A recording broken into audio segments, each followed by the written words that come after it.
नमस्कार शेतकरी मित्रांनो, कृषी विश्वविज्ञान या यूट्यूब चॅनलमध्ये आपलं सर्वांचं स्वागत आहे. हा बघा कांदा.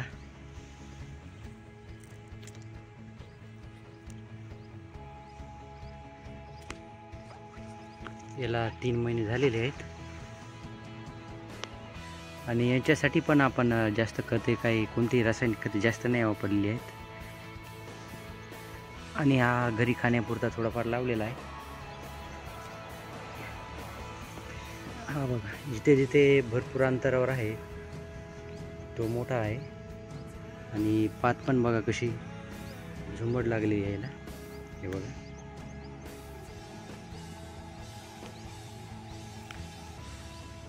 तरी पुन्हा भेटूया मित्रांनो अशाच नवीन नवीन माहितीसाठी. चॅनलला सबस्क्राईब करा आणि लाईक पण करा.